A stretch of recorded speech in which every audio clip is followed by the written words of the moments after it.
She stepped into a world dominated by giants, a place where grit is currency and respect is earned, not given.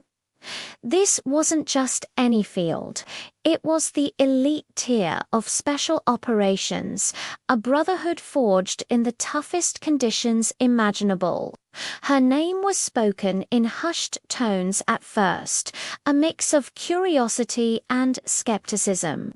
She wasn't an operator, not in the traditional sense.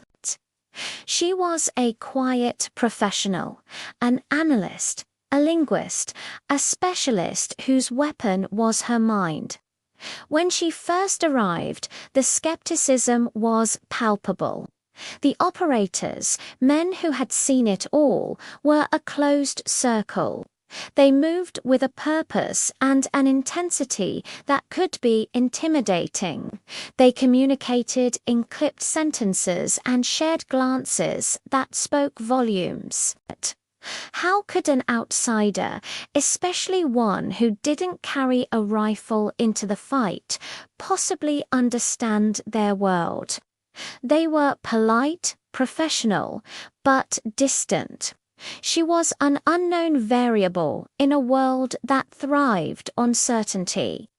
But she didn't try to force her way in. She simply did her job, and she did it with a level of dedication that was astonishing. While the teams were out on missions, she was back at the base, working tirelessly. She would spend 18-hour days poring over intel, connecting seemingly unrelated dots, listening to countless hours of intercepts, and building patterns that no one else could see. Her workspace was a fortress of maps, charts, and screens, all flickering with data. The first breakthrough came during a high-stakes hostage rescue mission. The team had hit a wall. Their intelligence was running dry, and the target location was a ghost. Frustration was mounting. That's when she quietly stepped forward. She had noticed a faint, recurring signal, a digital whisper that everyone else had dismissed as background noise.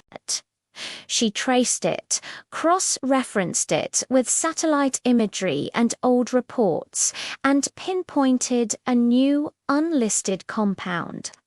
She presented her findings calmly, her logic irrefutable.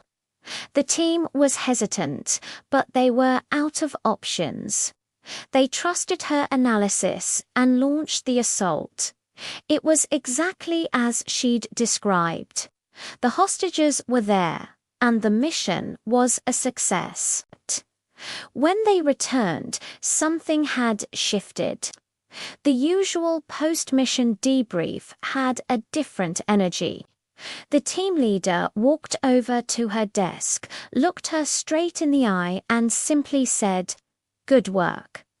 It wasn't loud, it wasn't a ceremony, but in that world it was everything. That was just the beginning. Time and again, her insights proved critical. She could predict enemy movements based on the faintest of clues. She could identify high-value targets from a single garbled transmission.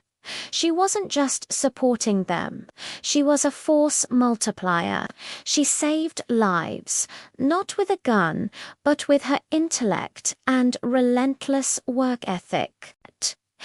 The operators started seeking her out before missions, not just for the official brief, but for her opinion, her gut feeling.